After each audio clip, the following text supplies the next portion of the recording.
বন্ধুরা, এখন বাজে সন্ধ্যে 7টা। তো কালকের দুটো আলু সেদ্ধ করা ছিল। কি করব ভাবতে না একটু আলুর দম করি। তবে আলুর দমটা একটু টুইস্ট দেবো। তো চলো কী দিয়ে করি দেখো তোমরা। আলুটা একটু প্রথমে ভেজে নিই, আর এর সাথে সাথে মশলাটা করে নিই। এখানে আদা, পেঁয়াজ, রসুন আর কাঁচা লঙ্কা আছে, একটু বেটে নেবো শিলে। আর এর সাথে বাটবো, টমেটো দেবো না আলুর দমে, তার জায়গায় দেবো হচ্ছে কাঁচা আম। হ্যাঁ, ঠিকই শুনতে পেরেছেন, কাঁচা আম। অল্প একটু কাঁচা আম, এই দেখতে পাচ্ছেন কাঁচা আম অল্প একটু নিয়ে ওটাকেও ওই মশলার সাথে একসাথে বেটে আজকে কাঁচা আমের আলুর দম রান্না করব। আমাদের শিলনোড়ায় মশলা বাটা কমপ্লিট।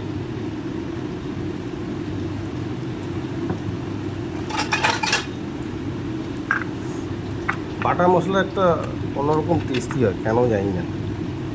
মানে মিক্সি তো হয়, কিন্তু অতটা ভালো হয় না। আলু ভাজা হয়ে গেছে, একটু দুটো শুকনো লঙ্কা আর একটু সাদা জিরে দিয়ে যে মশলাটা করা হয়েছে দিয়ে দিলাম।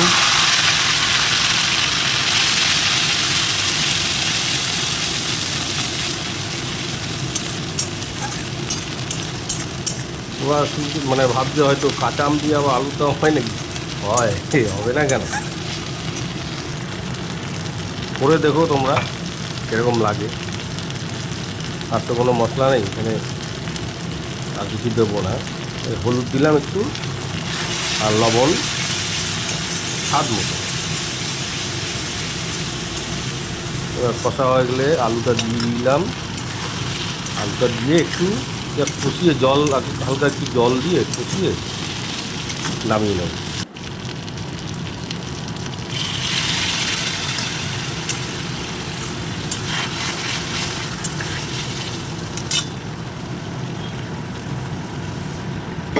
ঢেকে দিয়ে একটু করে নেব।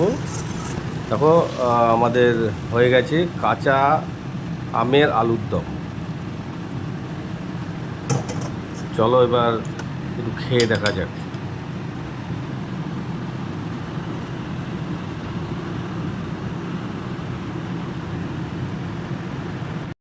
তো আমাদের কাঁচা আমের আলুর দম রেডি।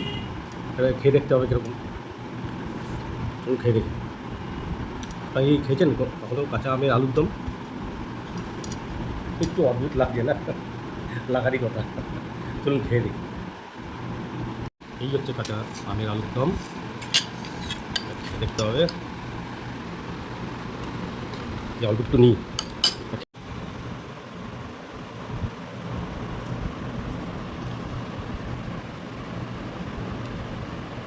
একটা ভয় ছিল যে কীরকম হবে, অতটা অত বেশ ভালোই লাগছে। আমি করেছি বলে না,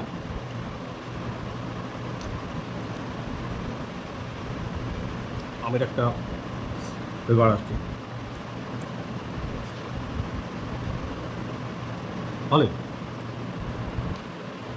চলুন নেক্সট টাইম আরেকটা নতুন ধরনের রেসিপি নিয়ে আসবো আপনাদের সামনে। আজকের মতো বাই বাই।